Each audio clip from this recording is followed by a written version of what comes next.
Hi guys, today is Sunday, February 14th, and welcome to episode 46 of Knits and Stuff. Happy Valentine's Day.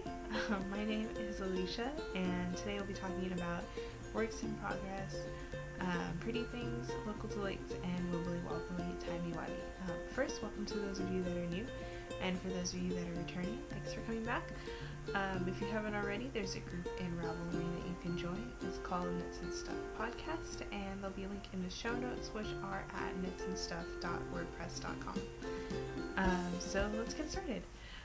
Works in progress. Oh, before I get started, actually, you might notice I'm in a different setting, but a familiar setting, because I was recording here, if you've watched some older episodes,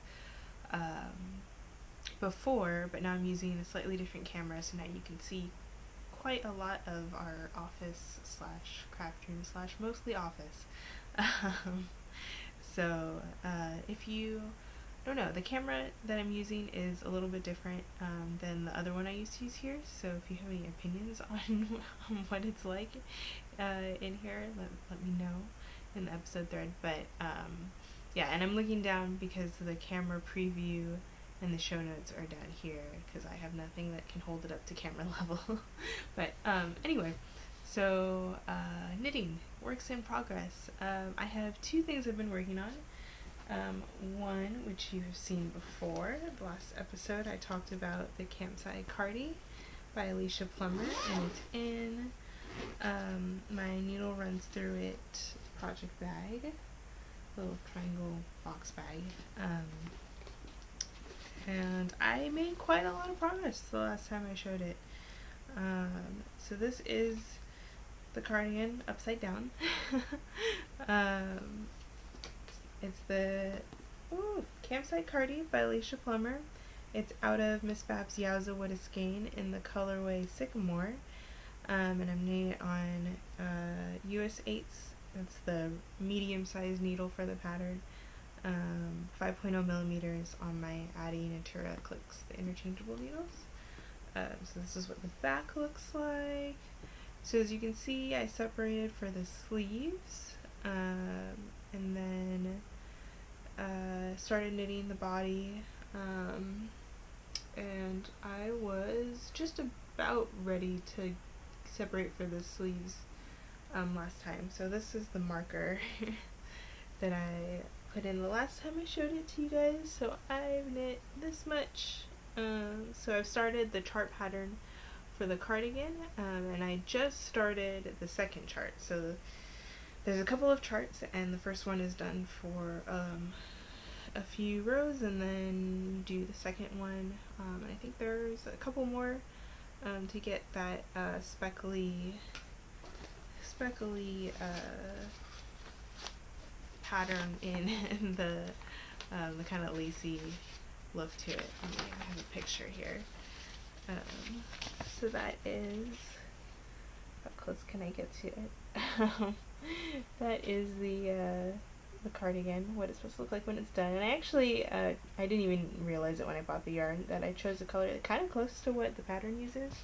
So, but I do like that gray color. So anyway, that is where I am on cardigan, and I'm starting to use a good amount of the first skein of Miss Babs, and I'm hoping that I will have enough, because I only bought 2 skeins, and based off of yardage calculations for other people that have made the cardigan, it should be enough, but the pattern is quite generous in the yardage for the yarn, so I'm not sure which one will be closer to what I actually use, but hopefully I will have enough. I'm thinking if I don't, that I will just not make it as long, and then and hopefully it's going to be hard though because the ribbing comes at the end, so I'll have to do a lot of weighing and figure out how much I need. But yeah, so that is my first works in progress. And the second thing I have is new. And I am working on a new cowl. It's called the Flaunt It Cowl by Susan Ashcroft. So let me pull it out. This is, oh my goodness, so many yarn. Okay, so this is what it looks like. It is out of Malabrigo Mecca in the colorway Arape, and it's on US 10.75, which are 7.0 millimeter needles. I actually bought needles for this because I didn't have those, and they are the Knitter's Pride Cubics needles, in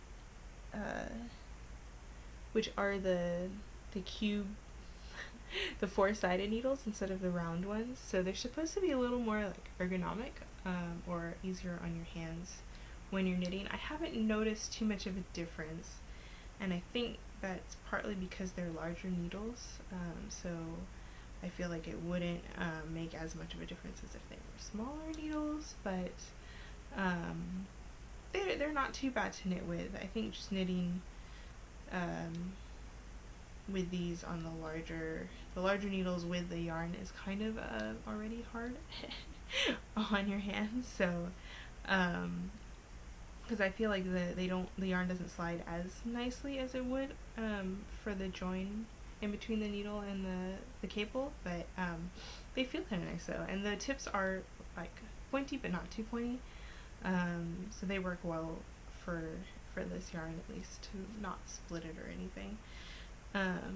Yeah, so that is the cowl, and oh, and I'm keeping it in my Silver Shed project bag, and I'm knitting it. So I have two skeins of this, and I'm alternating skeins, and you should see when I wound these two skeins up, they look like two completely different dye lots. So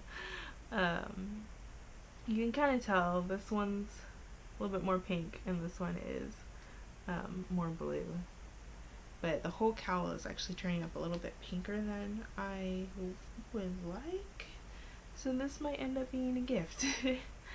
I don't know, it's so pretty though, the way that Malabrigo and their dyes come up, so I should show it a little bit closer.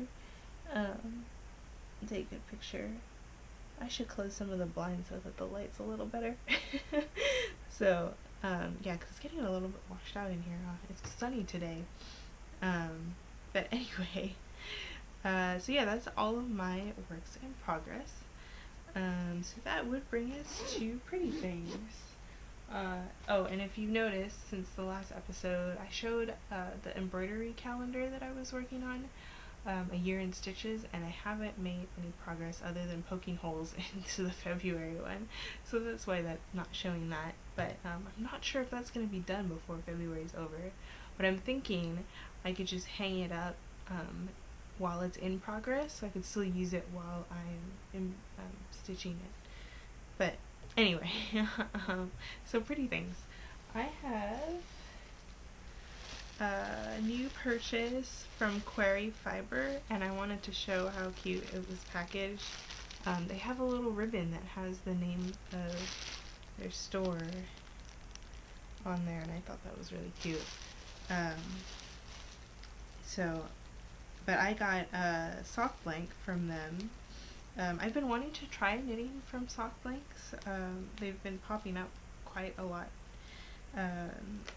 now, and I know Gail's art is pretty popular for her sock blanks, and there are a couple other that I've seen, but I saw this one from Quarry Fiber, and I loved their sock yarn that I made the Hanukkah socks out of, so I thought I would pick up a sock blank from them, and so this is what I got.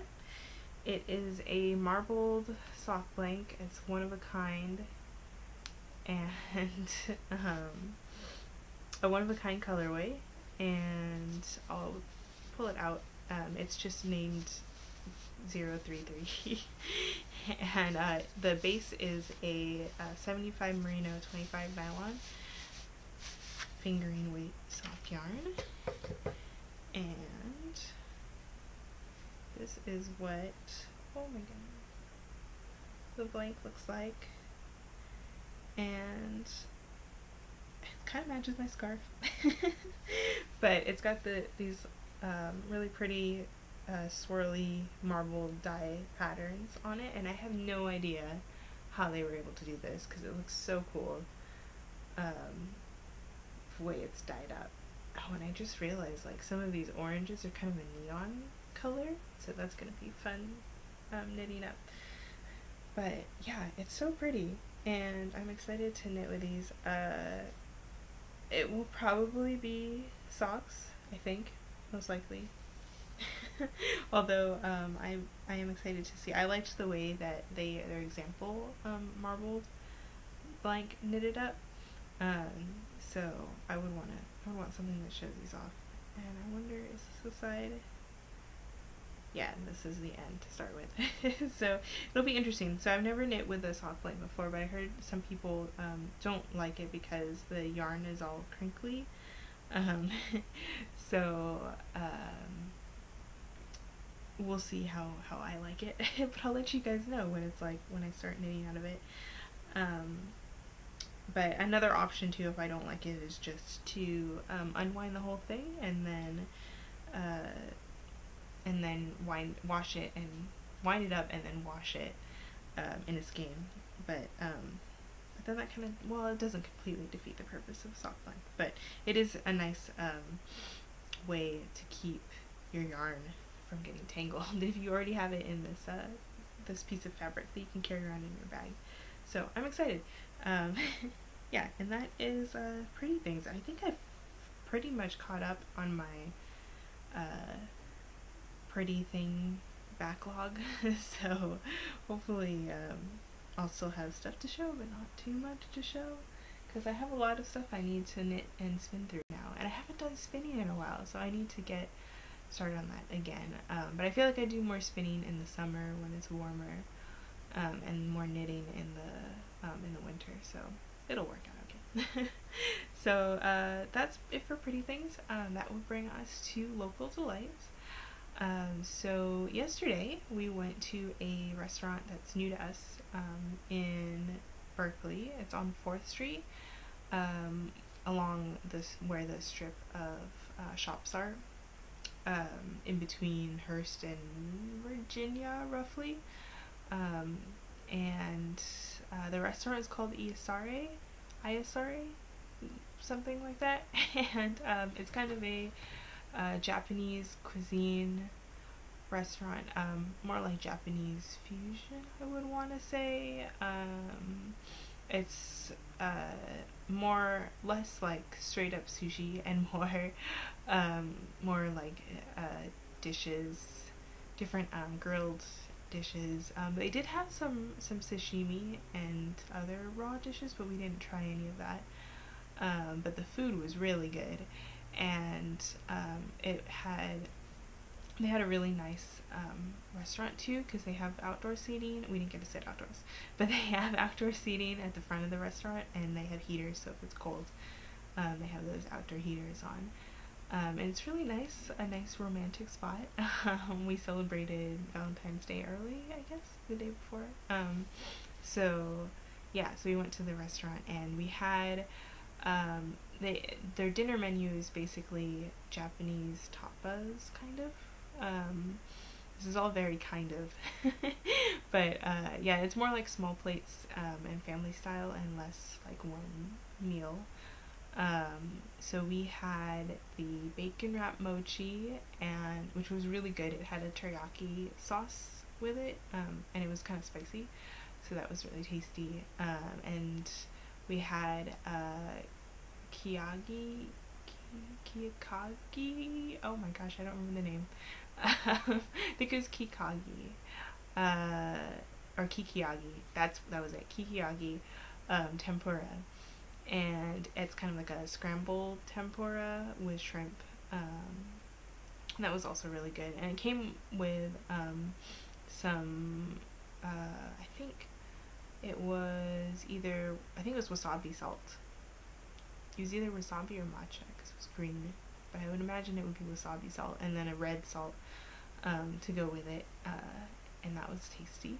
And then we had the grilled cedar plank salmon, and that was delicious. That was some of the best salmon I've had.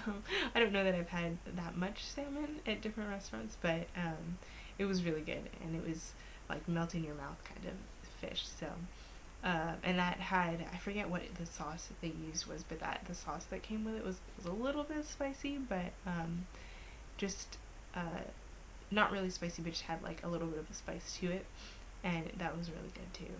So, yeah, they had really good food. So if you're looking for a nice place to eat, I would recommend it. And they do get busy, although when we made reservations for 5:45, but it wasn't too busy when we got there. Well, right when we got there, but after we got there, like around 6, it started getting pretty packed. So if you want to go there, probably make a reservation. I hear that it's a ramen. They serve ramen during lunch, but lunch only. But we've only been there for dinner. So, but yeah, it's a really good place to go. So I would recommend swinging by there if you're in 4th Street and doing some shopping. Maybe go there for dinner. It's a nice place to walk around too. So, and the shops are open a little bit later. So after dinner, we kind of walked around and did some window shopping and all of that. But yeah, so that's it for local delights. And that brings us to Wibbly Wobbly Timey Wimey. And I am finally caught up, guys. Finally caught up in Doctor Who.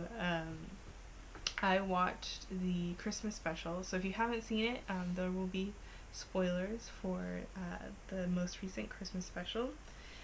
And I'll put a little thing down here that says there'll be spoilers, and when it goes away you can come back, or you can stop watching now because it's just going to be about Doctor Who.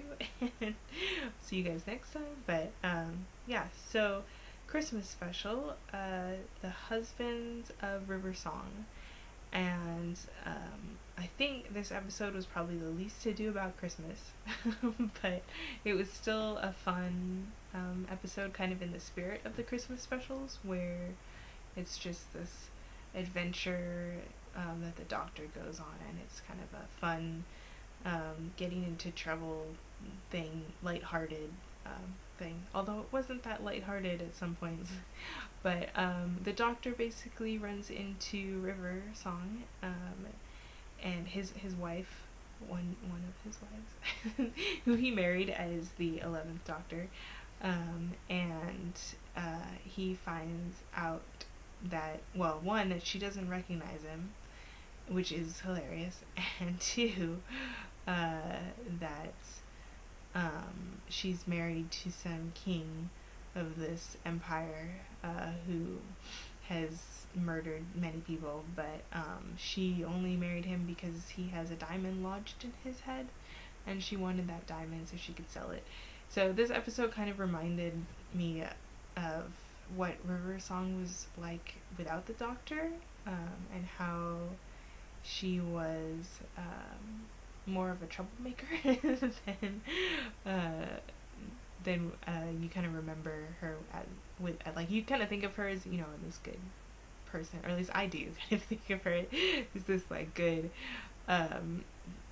person who the Doctor relies on and all of that. But she also likes to steal things and get into trouble and go to jail and all of that. So yeah, so I liked the episode a lot.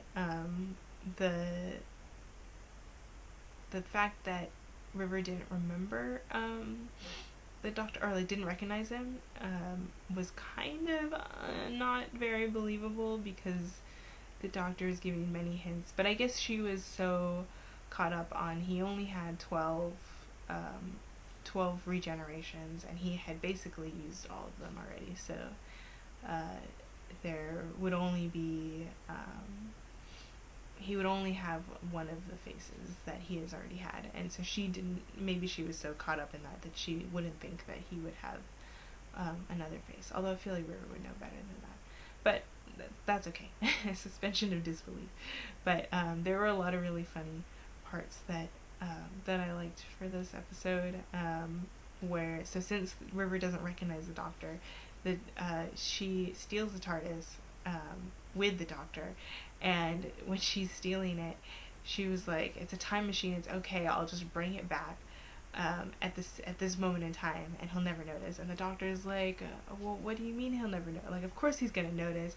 And she was like, he hasn't before. And I just thought that was hilarious, that the idea that River's gone and like ran off with the TARDIS and come back, and the doctor's never noticed it before.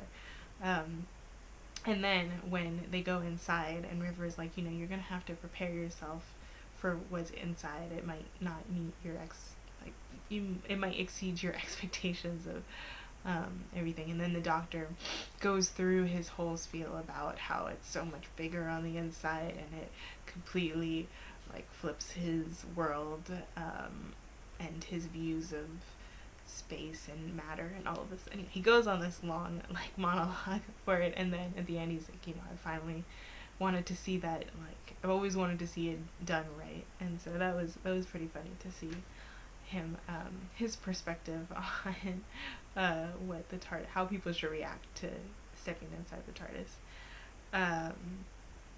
And then the part where River opens up the little alcohol bar panel in the side of the TARDIS was pretty funny, and the look on the doctor's face, like, that's been there? What? So yeah, but well, in the end, everything turned out kind of okay. River, the part where River finally realized that she was with the doctor, or the doctor was with her this whole time, and she was so terribly emotional about the doctor not being there for her because he has his own things to deal with, and he can't, go around saving her or being there for her. And then turns out he was there all along, and it was so sad. So it was, well, sad, bittersweet, I guess. And then they end up going to where he's always promised to take her for dinner, to see the singing towers, I think was what they called them. And the way they ended the episode, it was, River was saying that the last meeting that they have together is at dinner at that night is that night at the restaurant at the Singing Towers. So I mean, that sounds like that might be it for River's story, although I feel like the way that their timelines intersect, they could easily just pull her back into before that time. And I don't know, I'd have to look more into how her timeline is and how the doctor's timeline is, because I thought that, well, no, because I think it got mixed up, because when she was an astronaut, and when we first met River Song, I thought that was like her last meeting, but then I think they kind of flipped around that whole her starting at the end of her timeline and starting at the beginning of the doctor's timeline. But it sounds like that's kind of the end of River Song's story with the doctor, and it was so sad. But they supposedly get 24 years together, because that's how long a night is on that planet. So that's nice. But yeah, so that's the Christmas special. I feel like this was also a good Valentine's special, so it's good to watch around this time. But that's all I have for Doctor Who. I'm not sure what we're going to talk about next time for Wibbly Wobbly Timey Wimey. I'm sure there'll be some things popping up. Maybe I'll start showing like art pieces that I like, that people like, fan art that or because I've shown like toys before that I got, so maybe we'll start doing that, or maybe I'll think of a new segment to add.